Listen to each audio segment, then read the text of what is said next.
malam teman-teman. Selamat malam. Pada pagi hari ini, pada malam hari ini kita akan belajar tentang bahasa Indonesia. Nah, sebelum masuk pembelajaran pada hari ini, saya minta tolong Kak Arin buat berdoa. Ya, mari kita berdoa. Tuhan, di saat ini kami akan memulai perjalanan kami. Tuhan, kami mohon Engkau menyertai kami. Dalam nama Yesus kami berdoa. Amin. Amin. Oke. Nah, pada malam hari ini kita akan membahas tentang puisi. Apa yang Dejan ketahui tentang puisi? Puisi adalah rangkaian kata-kata yang ada oleh zaman perasaan yang ingin disampaikan. Rangkaian kata-kata yang ingin disampaikan oleh dengan kata-kata. Karena berasal dari perasaan. Berasal dari perasaan. Kalau Kak Arin sendiri, apa itu puisi? Kata-kata yang bagus, Pak. Kak Arin pernah buat puisi? Tidak pernah. Dejan pernah buat puisi? Kenapa? Puisi tentang apa itu? Tentang patah hati. Tentang patah. Dejan pernah patah hati? Ya. Atau sering patah hati? Sering Pak. Sering Pak. Sakit banget Pak. Nah, Ya. tadi adalah kata-kata yang keluar dari suatu kejadian. Ya. Lalu bagaimana kalau dengan syair? Pagi. Saya itu lagu bukan Pak? Syair. Ya, Pak. Syair dan melodi. Ya, bisa jadi. Kalau Kak Arin, syair. Kalau syair mungkin puisi tapi dia pakai nada, Pak. Puisi tapi pakai nada. Iya nggak sih? Pada bingung semua ya? Mari kita bahas pada pertemuan pagi hari ini. Ternyata puisi itu ada dua. Sebelum masuk dari syair, ternyata puisi itu ada dua. Puisi lama dan puisi baru. Nah, puisi lama itu ternyata dibagi lagi menjadi 4. Syair, gurindam, mantra, dan pantun. Waduh. Gurindam. Kayak apa, Pak? Nah, Ada berapa? Gurinda. sebentar, Bapak saya mau jelaskan. Jadi Ya. puisi posisi syair di dalam puisi itu adalah puisi yang gedenya adalah puisi dulu, setelah itu di bawahnya ada syair. Jadi syair itu di bawahnya hakikatnya atau apa namanya, strukturnya ya, strukturnya lebih di atasnya puisi. Nah, pada pertemuan malam hari ini khususnya kita akan membahas tentang syair. Syair. Syair. Ya, syair. Syair aja Pak. Iya, karena materi yang lain akan dijelaskan oleh teman-teman yang lain. Nah, syair di sini saya minta tolong Dijan untuk baca. Naskah syair merupakan salah satu karya sastra daerah dan merupakan hasil karya masyarakat Indonesia masa lalu. Menurut Mulyadi, ini Pak Mulyo. Iya, Pak Mul. Warisan kebudayaan tersebut ada yang dalam bentuk cerita rakyat yang diturunkan dari mulut ke mulut dan ada yang berbentuk tulisan tangan atau naskah. Artinya, coba apa artinya Dijan? Artinya berarti itu syair itu bisa secara lisan dan juga tulisan. Itu kan dari mulut ke mulut. Diceritain. Bisa juga. Nah, syair ini di sini dijelaskan bahwa syair itu adalah seumpama budaya di sini, budaya seperti ini bisa dituangkan dengan syair seumpama di daerah saya di daerah saya ada apa namanya bersih dusun di situ. Di daerah saya di setiap setahun sekali dilakukan pesta upacara ucap syukur kepada Tuhan. Nah, di situ adalah ini tadi warisan kebudayaan tersebut. Nah, berdasarkan cerita. Jadi kegiatan kebudayaan tersebut itu bisa disalurkan melalui syair. Selanjutnya Kak Rin bisa baca. Berisi berbagai nilai kehidupan seperti ajaran moral, tradisi, pedoman hidup, dan lain-lain. Dengan kata lain, naskah merupakan refleksi kehidupan masyarakat pada zamannya. Media yang digunakan untuk menulis syair pada zaman dahulu adalah lontar, kulit kayu, dan rotan. Tahan. Berarti Rotan itu biasa buat kursi kan Pak? buat pukul. Oh iya betul, dan Bapak biasa pakai pukul kami. Iya. Rotan kan bisa dibelah jadi lapisan, maksudnya dibelah. Tipis gitu. Iya, nanti di situ kan bisa ditulis kata. Susah nih. Silakan. Iya, itu zaman dulu. Di sini semua zaman dulu adalah lontar, kulit kayu. Kalau zaman sekarang mikirnya mungkin masih susah kali, tapi dulu masih pakai kayak gini. Selanjutnya yaitu Median. Sudah. iya tadi ya udah ya rotan, media yang digunakan. Nah, penggolongan syair. Ternyata Panji petualangan.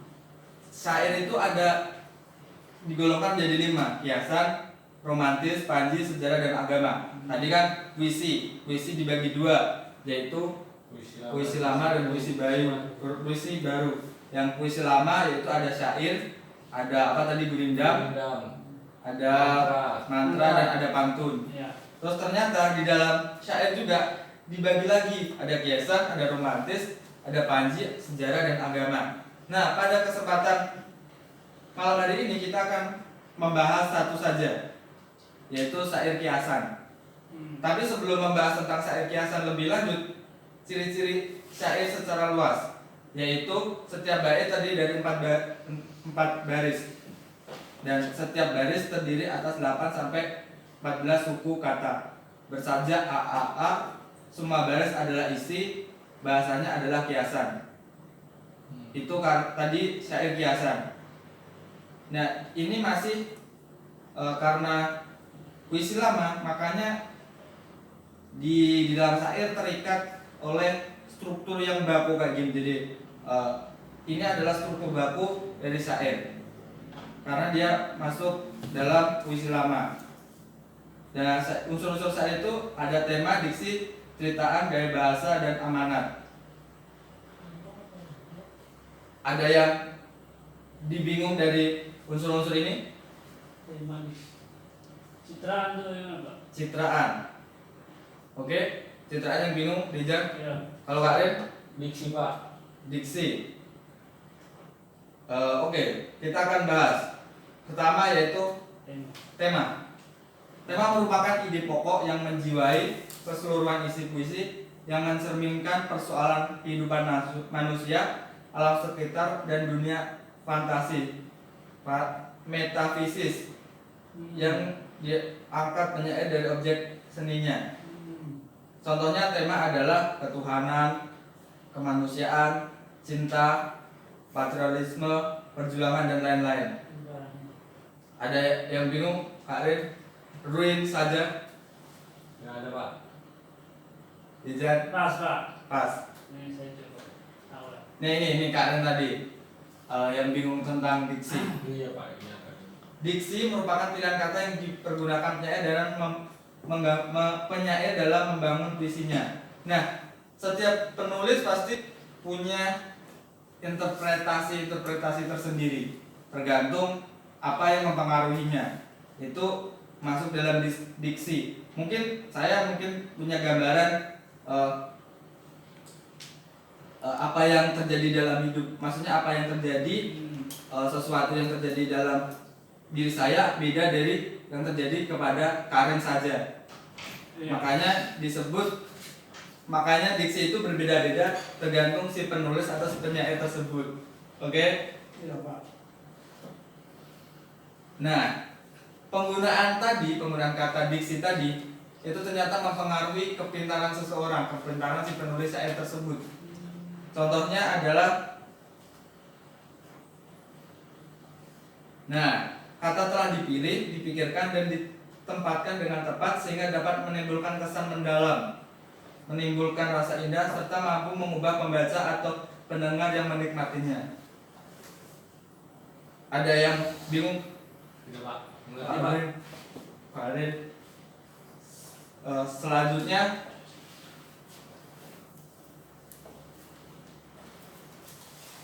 yaitu Citraan. Nah, ini Pak. Ini tadi yang ditunggu Dejan. Ya, saya bingung. Citraan adalah memberi gambaran yang jelas, menimbulkan suasana khusus, membuat hidup lebih hidup. Ini apa ini? Membuat hidup lebih hidup. Hidup lebih hidup itu, ya itu yang saya bingung.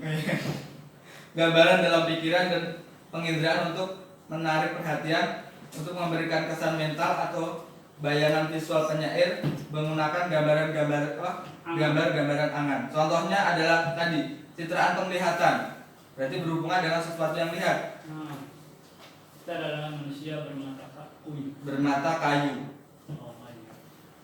bermata puyuh, yang mungkin bermata puyuh. Jadi penglihatan ini berhubungan dengan indera penglihatan, penginderaan itu. Citraan perabaan itu digambarkan dalam syair itu berkaitan dengan indera perasa, dunia tambah beku. Berarti kan beku itu dirasakan oleh indera perasa. Selanjutnya itu citraan pendengaran dan 1000 pengarah suara yang hampa suaranya, yang suara. Jadi di dalam syair itu kata-kata itu untuk kata-kata yang tadi menggunakan citraan kayak bermata puyuh, dunia beku, suara yang hampa suara yang hampa suara, pengeras dan 1000 pengeras suara yang hampa suara itu untuk memberikan gambaran yang jelas kepada dari penyair ke pembaca. Oke, selanjutnya yaitu gaya bahasa.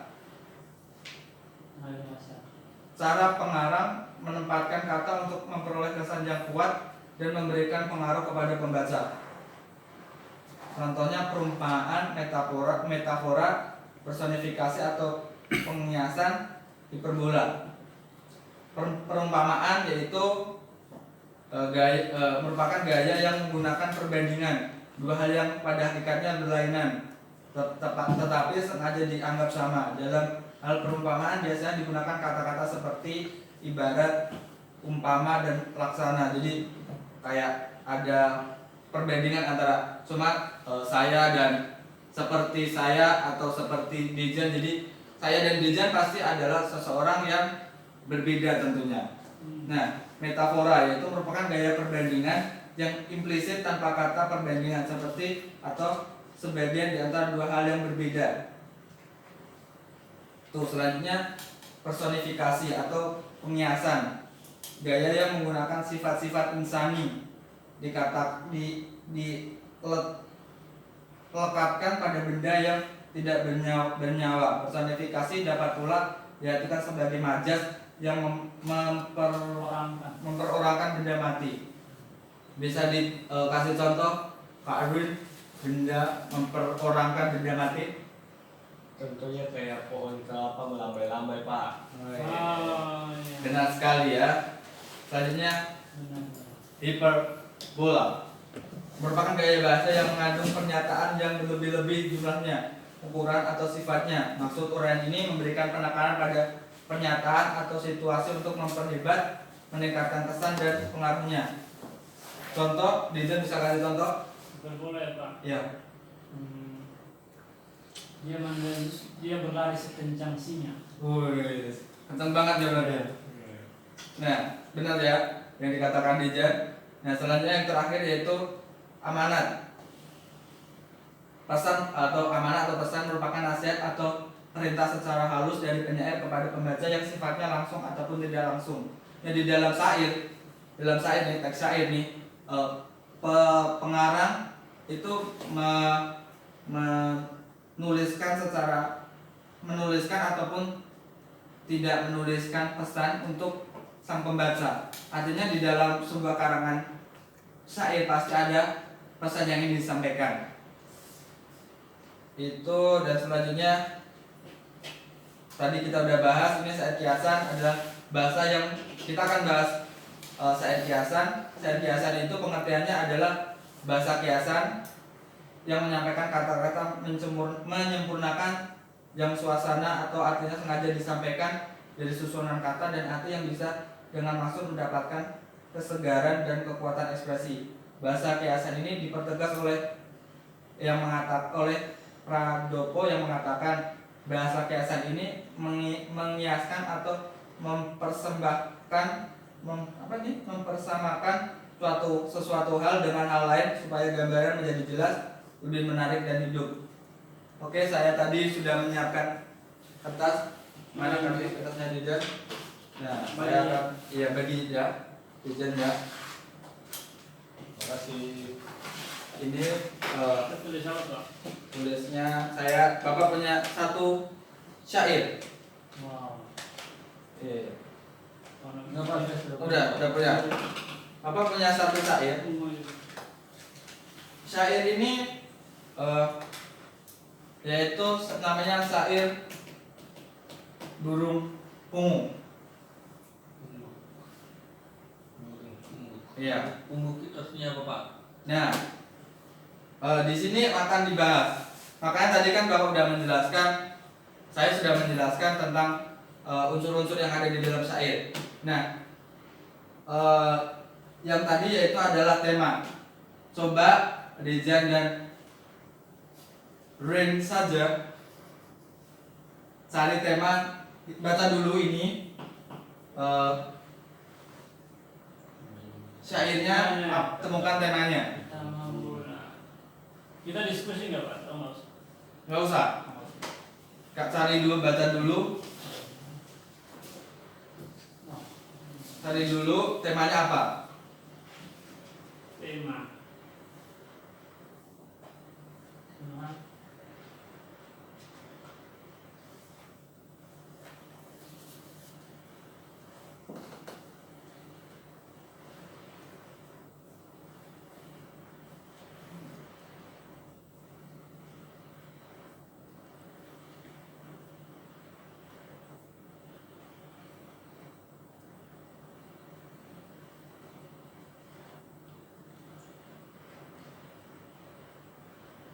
Sudah Pak. Setelah itu, kalian udah? Coba. Setelah itu, tunjukkan citraan yang terdapat pada teks syair burung pungu. Citraan Pak. Ya, tadi kan ada citraan penglihatan, perasaan. Oh iya.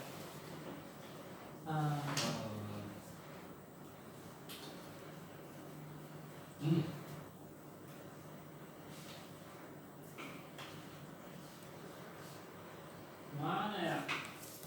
Oh, Pak, Oh, salah Pak. ya, sebentar. Maafkan saya. sudah Pak. Sudah ditemukan citraannya?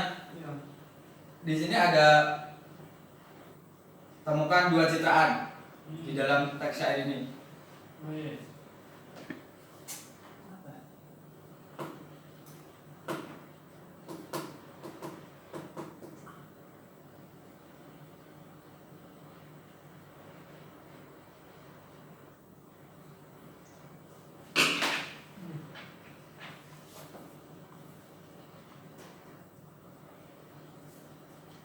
Sudah Pak.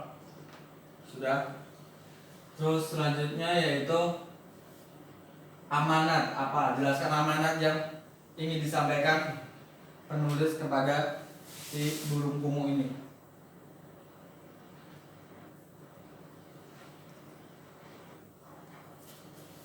Wow. Jelaskan amanat yang terdapat atau apa amanat yang ada dalam burung pungu ini. Oh, ini. Apa ya?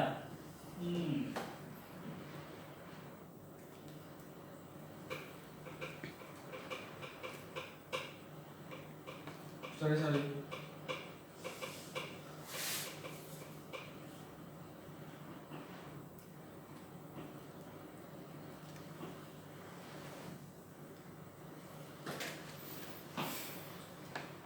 Sudah Pak. Oke. Setelah itu Bapak akan menunjukkan. Oh, di sini ada diksi yang digunakan. Tadi kan diksinya susah. Di kita ini apa ya Pak ya? Diksi itu yang sesuatu yang kata yang digunakan penyair untuk menunjukkan bahwa dia itu seorang intelektual. Kalau Bapak akan menunjukkan, nggak usah, karena diksi itu susah untuk dianalisis, Bapak akan tunjukkan contoh diksi yang ada dalam huruf pungu ini. Sebentar ya, Bapak akan tunjukkan diksinya.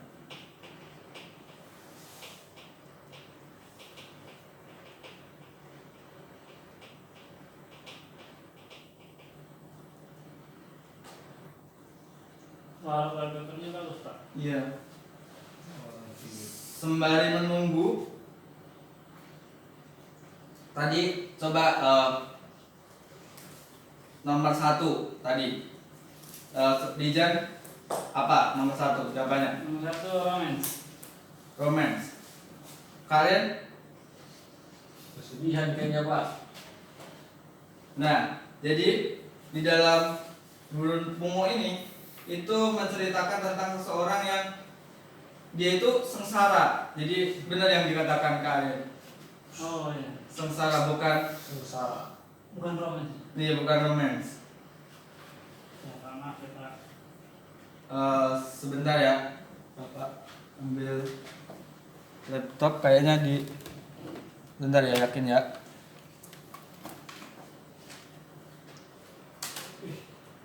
Wah, bapaknya laptopnya banyak. Ini banyak kali Pak. Iya, sebentar ya. Orang kaya, sultan. Yang kedua, Mau jadi dulu aku. tadi apa Didan? Kedua, Pengindra apa? Pencitraannya. pendengaran. Berbunyilah bunda mendari-dari. Kalau Karen, Sama Pak, tapi saya tidak tulis kata-katanya. Saya tulis baris keberapa baris keberapa. Oh iya. Saya tahu yang mana Pak. Baris keempat, bait keempat, baris keempat itu adalah pendengaran. Baris kelima, bait kelima, baris kedua itu indera penglihatan. oke. Oh, Sama kan berarti kan? pendengaran. Iya. Yang ke tiga tadi apa? Amanat. Mana? Saya Pak, Apa coba? tetap berpengharapan teguh karena itu devosi kita ini. Kalau Karen, Sama Pak. Saya juga belum Kalau sedih harus tetap punya pengharapan Pak. iya. Jadi benar. Amanatnya tetap berpengharapan. Bapak itu ada filenya tapi di sini mana ya?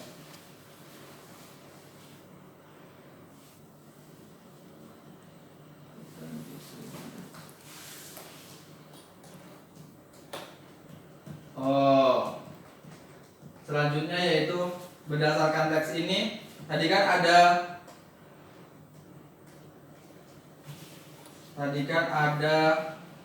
apa tuh yang struktur, kita langsung jawab aja kayak Ya. ada namanya yang dia berbaris 4. Apakah ini harusnya ini terlebih dahulu tadi ya, coba amatin ini. Ini kan dia 4 1 2 3 4 1 2 3 4 1 2 3 4 1 2 3 4 itu tadi apa namanya? Struktur Pak. Struktur. Dijar apa? Baik. Unsur-unsur. Unsur-unsur. Ya. Ciri-ciri syair. Baik kan. Ya, coba ingat-ingat ya. Terdiri dari 4 baris. Baik kan, betul kan Pak? Ya, terus 8 sampai 14. Terus bersaja AAA. Ya. Semua ada di sini. Bahasanya adalah kiasan. Coba kita lihat di syairnya. U A M N G N A. Gitu ya Pak. terus di Berarti sini- A itu bukan Bukan di AA. depan ya Pak ya. bukan ya, tapi di belakangnya akhirannya sama. Coba kita amati yang bait ini, apakah dia menggunakan 8 sampai 14 huruf kata.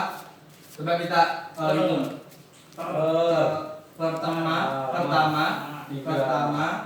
mula, 5, pungu, pungguk, 7, Ya udah pas Pak. merindu, Merindu. jadi 10. udah 10. Di sini berbunyilah 3 guru, 5, 5 mendayu-dayu. Mendayu, Dayu. pas. Hatinya rawan bercampur pilu. 3 tambah Hatinya rawan 5 campur pilu. 10. 10, seperti diiris dengan sembilu. Berapa tuh? Seperti 11, diiris dengan sembilu ya Pak. 11. Jadi pas Pak. Pas. Sesuai kan? Jadi ada ciri-cirinya sesuai, ada unsur-unsurnya. Walaupun tadi diksi ini mungkin akan dibahas lain pertemuan karena diksi itu perlu pemahaman atau tinjauan yang lebih tentang karya ini. Terus tadi amanat udah, tema Sudah Pak. sudah, Citraan. citraan sudah. Nah, diksi akan dibahas lain waktu. Nah, kita sudah berakhir. Tapi sebelum berakhir, saya akan mencoba bertanya kepada Dejan dan Kak Red. Apa yang sudah dipelajari pada pertemuan malam hari ini? Syair dan Bapak mau bertanya posisi syair di dalam puisi. puisi lama. Iya Pak, puisi lama dia Pak. Jelaskan yang maksudnya gimana kok dia bisa ada puisi maksudnya syair ini kok bisa dikatakan puisi lama? Karena dia merupakan cerita dari zaman dulu yang disampaikan dari mulut ke mulut atau dari tulisan. Ya benar sekali. Terus yang Karin pertanyaannya Pertanyaannya penggolongan syair itu ada 5. Iya. Nah, tadi yang kita bahas adalah syair kiasan. Nah, syair kiasan itu menjelaskan tentang apa, Kak Ren? Jelaskan tentang apa Pak? Waduh, saya lupa Pak. Jadi lupa tadi. Saya cari tentang apa Pak? Kalau yang tadi tentang kesedihan Pak. Jadi dulu tadi. Kiasan coba dari bahasanya aja, dari bahasanya. Kiasan. Oh benar. Biasa itu yang biasa. Jangan dilebihkan Pak. Salah ini bola. Bukannya biasa yang dia tambah indah ruangan itu. Perhiasan. Oh, ya. Tadi. Ini ya, sekali lagi Bapak tegaskan syair kiasan itu mengisahkan atau mempersemakan sesuatu hal dengan hal lain supaya gambaran menjadi jelas, lebih menarik dan hidup. Oh, ini Pak ya, Pak. Ingat Pak, saya jadinya Pak. Makanya di dalam kiasan ada penginderaan tadi, ada penginderaan, makanya Ada manis Pak. iya ada majas. Jadi seorang pembaca bisa melihat gambar yang jelas dan yang membaca tidak bosan dengan syair yang dibaca. Oke, begitu aja pembelajaran pada malam hari ini. Terima kasih Dijan dan Karen sudah berpartisipasi Ya. dalam kelas ini. Saya minta kita cuma 2 orang. iya, Ya. iya, soalnya ada 3 orang yang ada di belakang, ada duduk-duduk gitu. Untuk mengakhiri pembelajaran pada hari ini, saya minta range saja untuk. Tadi saya sudah buka Pak. Oh. Saya tutup lagi Pak. Aduh. Oh iya, Tadi saya yang doa Pak. Ya, tadi apa dia bohong. range saja, ayo berdoa. Ampun, Pak. Mari kita berdoa Pak. Tuhan terima kasih kami sudah selesai belajar. Tolong berkati kami. Amin. Amin. Amin. Terima kasih. Ngapain sih sebenarnya? Sumpah.